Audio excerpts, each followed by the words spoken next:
Hello friends, this is Sakshi and you're on my YouTube channel Enjoy Learning with Sakshi Pandey. तो आज की video में हम करने वाले हैं द लॉस्ट चाइल्ड। तो स्टार्ट करते हैं वीडियो। तो सबसे पहले मैं आपको बताना चाहूँगी कि इस चैप्टर के राइटर है मुल्कराज आनंद, जो कि इंग्लिश लिटरेचर में उनका बहुत ही ज़्यादा इन्फ्लुएंस था और वो गरीबों को लेके ज़्यादा ही डिपिक्टेड थे। उनका जन्म हुआ था 12 दिसंबर 1905 को पेशावर में, जब हमारा इंडिया ब्रिटिश के अधीन था, और उनकी मृत्यु हुई थी 28 सितंबर 2004 में 98 की उम्र में, और उनकी डेथ हुई थी पुणे इंडिया में।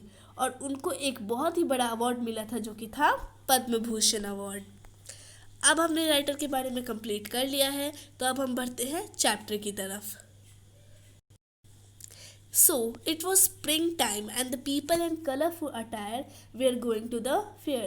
यानी स्प्रिंग के मौसम का समय था, और हम सभी जानते हैं कि स्प्रिंग के मौसम में बहुत सारे मेले लगते हैं। तो अब मेले लगे थे, तो अटायर यानी कि क्लोथ्स, ठीक है, तो बहुत सारे लोग बहुत ही कलरफुल ड्रेसेस पहन के जा रहे थे मेले में। A child along with his parents was going to the fair and was very excited and happy।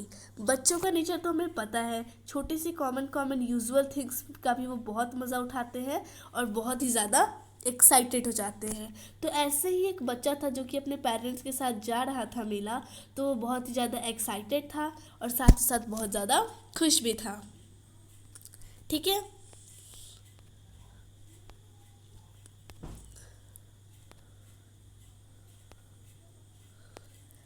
पीछे जो हमने कुछ बताया वो थे कुछ सीन्स थे कि फेयर में हमें कैसे सीन्स देखने को मिलते हैं। अब हम आगे बढ़ते हैं। The child was fascinated by the stalls of toys and sweets. यानी वो जो बच्चा था वो स्टॉल्स को देख के चकाचौंध रह गया था, उसकी आंखें एकदम चौंक गई थी, क्योंकि हम जानते हैं कि फेयर में हमें बहुत सारी नई नई चीज़ें देखने को मिलती है। अब कोई भी इंसान नई नई चीज़ें देखता है तो काफ़ी ज़्यादा एक्साइटेड हो जाता है, शॉक्ड हो जाता है, फैसिनेटेड हो जाता है। तो यही हुआ उस बच्चे के साथ भी। वो भी इन सारे टॉयज़ और स्वीट्स के स्टॉल्स को देख के बहुत ज़्यादा फैसिनेटेड हो गया। Though his father got angry, but his mother pacified him and diverted his attention towards other things। उसके फादर तो इस बात पे गुस्सा हो जा रहे थे, पर उसकी मदर जो थी वो उस बच्चे को प्यार से शांत कराती थी और उसका ध्यान दूसरी चीज़ों पे लगा देती थी।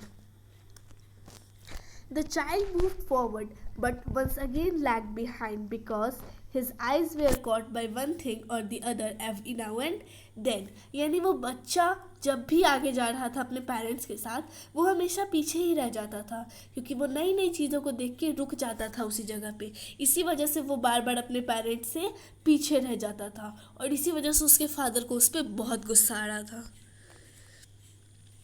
As they moved forward, the child got demurred by the decorative items on the stalls। यानी जैसे ही वो लोग आगे बढ़े तो वो जो बच्चा था उसने स्टॉल्स पे बहुत सारी डेकोरेटिव आइटम्स देखी, और ये सब देख के वो बहुत ही ज़्यादा अट्रैक्ट हो गया। उसके मुंह में पानी आ गया जब उसने मिठाइयाँ देखी जिस पे गोल्ड और सिल्वर प्लेटिंग की गई थी। I want barfi, but he did not wait for his parents' reply, as he knew very well that his parents will never agree to buy barfi for him। उसने कहा कि मुझे बर्फ़ी चाहिए, पर उसके पेरेंट्स ने उस वक्त कोई रिप्लाई नहीं किया था। फिर भी वो आगे बढ़ गया, क्योंकि उसे पता था कि उसके पेरेंट्स वही रिप्लाई करेंगे कि वो उसे नहीं दिलाएंगे, और वो ये कहेंगे कि वो लालची था, इसी वजह से वो आगे बढ़ गया। उसने अपने पेरेंट्स को नहीं बोला, क्योंकि उसे पता था कि उसके पेरेंट्स क्या रिप्लाई करेंगे। Then he witnessed beautiful garlands but didn't ask for it। garlands का मतलब होता है फूल की माला, और witnessed का मतलब होता है देखना। तो फिर जब वो बच्चा आगे बढ़ा तो उसने देखा कि बहुत सारी फूल की माला थी, बट उसने उसके लिए भी अपने पेरेंट्स से बात नहीं की। Then he saw balloons, but he knew very well that his parents will say that he was too old to play with balloons, so he walked away।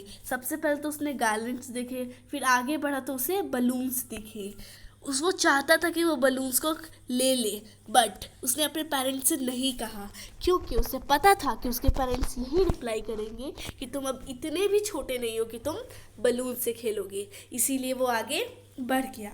उसके बाद उसने देखा एक स्नेक चार्मर यानी कि सपेरा और एक राउंड अबाउट स्विंग यानी कि गोल वाला झूला। तो उसने ये जब दो चीज़ें देखी तो वो अपने पेरेंट्स से बिछड़ गए, यानी उसके पेरेंट्स ज़्यादा ही आगे बढ़ गए और इसी वजह से पीछे रह गया और इसी वजह से वो मेले में खो गया। अब वहाँ पे भीड़ बहुत ज़्यादा थी इसलिए बच्चा ज़रा सा घबरा गया। He ran here and there but with no fruitful result। यानी वो यहाँ से वहाँ भाग रहा था, अपने पेरेंट्स को ढूंढ रहा था बट उसे उसके पेरेंट्स नहीं मिले। The place was too overcrowded, यानी उस जगह पे बहुत ज़्यादा भीड़ थी, इसी वजह से वो बच्चा डर गया। Suddenly, a kind-hearted man took him up in his arms and tried to console him। और तभी एक इंसान है जिसका दिल बहुत अच्छा था यानी दयालु था, उसने उस बच्चे को रोते हुए देखा तो उसने उसे अपने गोद में उठा लिया और उसे मनाने की कोशिश की। He asked him if he would like to have a joy ride. फिर उसने पूछा कि क्या तुम्हें झूले पे झूलोगे, but the child sobbed I want my father I want my mother. पर वो बच्चा नहीं माना, वो रोने लगा मुझे मेरे मदर फादर चाहिए, यानी उसे अब वो चीज़ें नहीं चाहिए जो उसके मदर फादर उसे नहीं दिला रहे थे। The man offered him sweets balloons and garland, यानी उस इंसान ने उसे बहुत सारी चीज़ें ऑफर की कि स्वीट्स ले लो बेटा, बलून्स ले लो, गार्लैंड ले लो, बट वो बच्चा उसने कुछ भी नहीं लिया, बस एक ही जिद लगाए बैठा था कि उसे उसके मदर चाहिए और उसे उसके फादर चाहिए। सो अब हम देखते हैं कि बच्चे ने क्या क्या चीज़ों से अट्रैक्ट हो गया। चैप्टर हमारा ख़त्म हो गया है, ये बस है हमारे मेन पॉइंट्स। देखते हैं क्या है मेन पॉइंट्स कि किस किस चीज़ों से वो बच्चा अट्रैक्ट हुआ। तो वो टॉय से अट्रैक्ट हुआ, स्वीट से अट्रैक्ट हुआ, गार्लैंड से अट्रैक्ट हुआ, बलून से, स्नेक से और साथ ही साथ झूले से भी। अब यहाँ पे एक ग्लोसरी दी है जिसे आप अपने कॉपी में नोट डाउन कर सकते हैं अगर आपको किसी वर्ड का मीनिंग नहीं पता तो। अब हम देखते हैं कि स्टोरी की थीम क्या थी। तो इसके छोटे छोटे पॉइंट्स जो है वो थीम के वो मैंने लिखे हैं, जैसे कि desire, materialism, helplessness, insecurity, acceptance और affectionate bonding. So this was the end. Wish you like the video and thanks for watching the video. For more videos, subscribe my channel.